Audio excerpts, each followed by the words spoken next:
We want to be the heroes on the Wheaties box. It's not a good impression. I acknowledge that. There's a brand new Marvel movie. It's called Thunderbolts. Today we're going to talk about it, and at the end, I want to hit on spoilers, so guess what? We're doing it. Now, we'll dive deeper on Movie Mode and PopXcast this weekend, but, there's too much to talk about. The asterisks and one character who's, shortchanged a little bit. Yelena?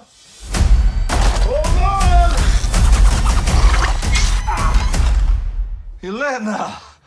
Hi, Dad. So, Austin, what is Thunderbolts? It's essentially the strangest group of Marvel anti-heroes you've ever seen that come together for a very specific reason, but ultimately, what this movie's all about is all of these guys and girls have to confront their pasts to face their future. Yeah, I don't even know if that's the model, but it sounds great when I say it. You got a stacked cast. Julia Louis-Dreyfus, Florence Pugh, David Harbour, Wyatt Russell, Sebastian Stan. I could keep going, and I will. But this movie doesn't work without the cast and the contributions to each character. Someone that's playing each person that's maybe on a different level than certain other Marvel movies. And I'm not here to call out other Marvel films, but there are often times where maybe the character doesn't work because the casting's not all there. Maybe the script's not good enough to elevate the performances at hand. But with Thunderbolts, there's a little bit of everything going on. And I want to step back for a second and say, I do have issues with this film. I've heard nothing but glowing remarks going into this. And while I walked out really enjoying it, I do have my fair share of problems that maybe don't put this on the pedestal that some of you all would expect from me, and some of you all would expect from a paid Rotten Tomatoes critic. You're just paid off by Disney, bro. It's like, I wish then I could afford everything. Stop it. Get some help. No, this is a win for everyone involved. I want to make that very clear. I think part of it is you get Jake Schreier from something like Beef, which was a great show on Netflix, dug a little deeper into its characters, and I think that's kind of the mantra of Thunderbolts. We are digging deep into characters that each of them in some way have a tragic past. And as an audience who has seen these characters before, we have watched these tragedies play out. Now, with a character like Yelena, there's a little more to that, and I love how this movie showcases some of these deeper, more suppressed feelings on screen, so we're not just talking about it, right? We actually get to see it play out, and there is, we'll talk about it in the spoiler section here in a bit, but there's a part of the plot that brings that out of each of these characters, and anytime we are in the past, getting to physically see these horrible things playing out, it's almost like, what everyone's saying about this movie, a little therapy session of sorts. We are reeling and dealing with our issues that have put us in this position, and there's a moment that Yelena gets a bit later on in the movie where she's almost breaking down as a character. I'm lonely. These things that have happened are just crushing me, tearing me apart. I believe that pairing, the David Harbour, Florence Pugh pairing, is amazing. Not only father-daughter, but two characters who have been through it, and we've watched them go through it in past films. A movie like Black Widow, as many problems as I have with the third act of that experience, the first two acts are extremely grounded and showcase what we are talking about in Thunderbolts. Yeah, it's a lot to keep up with. One of the complaints here is, well, you got a character from Ant-Man and the Wasp, you got some characters from Black Widow, and then, Julia Louis-Dreyfus, who's running around in all of these movies. It's a lot to keep up with. But I'm even thinking as I'm watching, I don't know if I would have had to watch each of these movies to get behind them or even understand who they are. I mean, even Ghost, who you don't know anything about if you've never seen Ant-Man and the Wasp, but they do a good job of explaining kind of who she is, why she's there, and ultimately why they are the perfect people to form this crazy ragtag team led by Sebastian Stan's Bucky, who is the ultimate example of someone who has been there and suffered through so much, but has come out on the other side. That's like the perfect example of why you're the leader of this crew. Now, part of my comic book brain is like, yeah, well, they're calling it Thunderbolts because of General Thunderbolt Ross, and why did you not include him in this movie? And so that was kind of nagging at me the entire time while I was watching, because I'm like, man, what they could have done with that. But at the same time, the name that they come up with, Thunderbolts, the way they come about it is it's kind of cute, and the asterisk is important there. And again, things we'll talk about in the spoiler section, more so on the Movie Mode podcast, but I really want to get into the filmmaking here. And, you've got the person that comes from Beef, and you've got that first or maybe the second trailer that felt very A24. I believe that was on purpose, and people love that. But I was sitting there thinking, okay, I don't want them to set us up for something that it's not. And it's not that fully, but it does embrace that more independent movie feel at times, to where you are exploring these characters and they're having these conversations that maybe hit a little deeper than other Marvel movies. And that's another thing that I truly appreciate. I like the style of this film as well. It feels grounded. It feels real. There are some CGI concerns that I'll talk about, absolutely. And maybe they stuck out a bit more because the rest of the movie looks so grounded. It's almost phase 1 of the MCU. And what I mean by that is, Phase 1, they're shooting on locations, not always using the blue screen, the green screen. They're actually there, and I loved the look of that. I mean, even a Marvel movie like Eternals that doesn't resonate with a lot of people, they filmed on location a lot. That stands out there. It definitely stands out in Thunderbolts. I mean, the obvious thing is Florence Pugh jumping off the building, and even though it's such a small portion of this movie, it's the literal beginning of the film, and it gives you the idea that, oh no, this is not what or at least what we've been used to in the MCU. They're taking this a little more seriously, and that kind of flips a switch and turns a light bulb on you thinking, oh no, they're trying here. And not that they've not been trying lately, but a film like Captain America didn't quite work for me. It had some issues, right? This has got a lot going for it. And Thunderbolts needs that because there's not a crazy notable character here. Obviously the Winter Soldier, but can the Winter Soldier carry a film to box office prominence? Yes, we love Florence Pugh as film fans, but if I ask, my good friend who barely goes to the movies, hey man, who's Florence Pugh? He'd be like, yeah, who is that? Oh, she was in that one movie. Right. And so it needed something more than just semi-notable cast members, in my opinion, super talented cast members. I believe the look, the feel, the amount of effort, and really the word of mouth is going to carry this film to maybe not box office prominence, but it's going to have a super solid run. At least I hope it does, because when these movies come out and they're really good, they deserve to perform really good. I think back to Furiosa last year and it bombing at the box office and my heart breaking into a million pieces. Standout cast member is Yelena. It's Florence Pugh, man. She has a couple of moments that were like, holy smokes, she's almost too good for this. And that's not a knock against the film, but she is so good in this movie, the emotional complexities of her, and then bouncing off Alexi. I mean, David Harbour, you got to give the guy props, not only because of the conversation that ensues from him, but also the level of humor injected into each scene because of his character. The humor meshed so well. It's not the typical schlocky Marvel humor that sometimes I really like and sometimes feels out of place. In this film, the humor always felt like it belonged in the situation that they are in. And I want to save Bob and kind of the darkness that we enter for a little later in the video. But I will say, Lewis Pullman is awesome in this film, genuinely giving a fantastic performance, as is almost everyone. Even Wyatt Russell, who, there were some occasional lines of dialogue coming from him, and there are times when they all first meet where they are together, and some of the conversation feels a little awkward.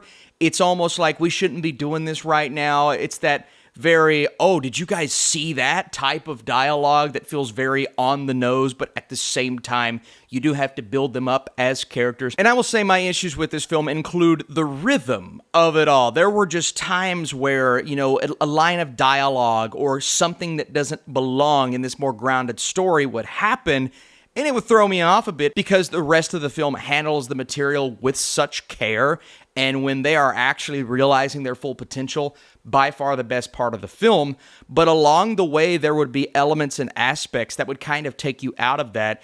And then if you look at the grand story as a whole, it is a cliche. I mean, there's nothing really spectacular about the story. The cast and what they are going through as characters really brings it all home. but the story in general is a series of events that isn't all that spectacular. And if you really start to look at it from that scope, I could see a lot of people being disappointed because at the end of the day, everyone's going to say, well, that was kind of quick. You know, that third act, the big thing that they're going through, it's a lot more of an internal struggle. I understand that, but it wasn't truly, anything to write home about plot-wise. But the dialogue really recovers that and saves it, allows these characters to thrive. It was also a little awkward within the way it was paced. And then there's some CGI towards the end with one particular character that looks so out of place compared to what we get with the rest of the film. And there's one scene or series of scenes that was cool, but if you start judging the movements and the CGI, it does look very awkward. And so there were a couple of moments in this movie visually that just don't stack up to the rest of the film, so they stick out like a sore thumb, and I didn't love that, pulling me out of what was a very integral moment story-wise. All in all, Thunderbolts is a win for Marvel, for the MCU. It's kind of the movie that they need right now, and I would love to see your thoughts and comments down below. Did this live up to the expectations? I know they're very high right now, and so I'd understand why some are disappointed, but I'd also understand why some absolutely love it. So drop your comments, share this video. If you want to support this channel, drop a like. Thunderbolts bursts onto the Marvel scene with a distinct vibe and genuine voice, crafting a dynamic mosaic of character-driven storytelling that feels real. Though it stumbles slightly in its rhythm, keeping the film from reaching its full potential, it shines as a compelling group therapy session diving into the psyche of its rogues. I also want to give a shout out to the score, which was surprisingly rock solid at times in this movie. One of the more memorable scores. Now, we're getting into Fantastic Four, so I don't know if it's going to stack up to that, but the music worked really well. Okay, couple of spoiler points. Obviously, everyone wants to talk about 3, 2, 1, Taskmaster. Hey everybody, I'm Taskmaster.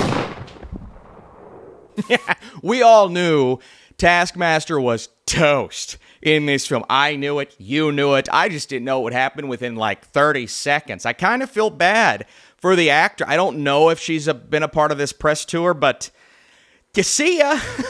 How about Bob or Sentry? I loved what they did with this character. And I truly believe, and this isn't confirmed, we're dealing with a lot of things that everyone has to deal with, whether it be our deep, dark secrets or the tragedies of our past or things that we reel with on a daily basis. It feels to me like Sentry or Bob is dealing with these two personalities. And I don't know if they're trying to say maybe he's bipolar or maybe there's some sort of something that he's been trying to suppress all of this time. We get a little tease of that when they are in the void, and you can see kind of his past come to light there. I thought it was so beautifully handled by this script, by this crew, and his story is one that's going to resonate with so many. But at the same time, when he turns to that dark side and it begins to consume him, the more I'm talking about it here, the more I'm like, wow, Marvel, I can't believe they actually did something like that to turn what is a very simple plot into something a little more layered, which was awesome. It is so cool to see. And man, when he's like turning people into shadows, when that first started happening, the little girl turns into a shadow, I'm thinking, this is dark. They're really dark. And I'm not saying they are gone to never return, but I love that Marvel takes that chance with a PG-13 superhero movie. Like, you are going out on a limb here and making us as an audience trust you. I appreciate it. Again, it's one of those movies I didn't feel like it was building to something, because when we hit what is ultimately the third act, it felt more like the middle of the movie, and then boom, we're hit with the void, and it's like, oh, okay, we're here all of a sudden, and the team didn't get a ton of time to gel in that second half. They're more focused on saving people. But, kind of they're in the void and they're gelling in that way, and they trust Yelena enough to follow her into the darkness. That in itself is really cool. I'm almost frustrated that Thunderbolts is really the beginning of something nice, but we don't get one more movie before Doomsday for them to gel a bit more as a team. It's like Guardians got 2 films before Doomsday, or before Infinity War. Thunderbolts only gets 1. And so it's almost like I need one more movie for everything to click come together. We're finally on a path with these films, and now we're going to get Avengers in a year. I'm more excited for Avengers because of this, and I'll talk about the post-credits scene. But yeah, it's unfortunate that we're just now getting to this point, and we're 365 days away. But how about those post-credits scenes? The first one, the Wheaties books, we thought one of them would be a gag. That was a gag. Who better than to bring in David Harbour and just deliver that humor once again? He's so good at what he does. The second one, apparently, according to people on X, I was reading this morning just to get some last little spoiler nuggets in there, was filmed by the Russo brothers. So I really liked, it did feel different. I'm like, okay, this is a different director. You can tell by the way it's filmed. So you've got this team, they're gelling, they're sitting around. You've got Bucky talking about Sam. They're on different pages because Sam's got an Avengers team. Bucky's got an Avengers team. They've got it trademarked, so we've got to change it maybe to a Z. Alexi comes in and is like, what if we put the Z instead of an S? I'm like, all right, yeah, there we go. So some great banter dialogue. Apparently Bob has suppressed that side of him. Sentry's going to come back in Avengers Doomsday, and then boom, all of a sudden, looking out in the sky, the team's bonding, they're hanging out, and you've got the Fantastic Four's ship coming into orbit. How cool was that to see? Well, it also kind of spoils Fantastic Four. I don't know anything. This is just a guess. But just as I guessed Taskmaster was dead, okay, just as I guessed the Thunderbolts asterisk meant New Avengers, that's what they show us at the end of the film. And I love how I thought they were going to take Julia Louis-Dreyfus, her character, down, but she's like, now we kind of own you now. You are ours, which was great. So they are the New Avengers.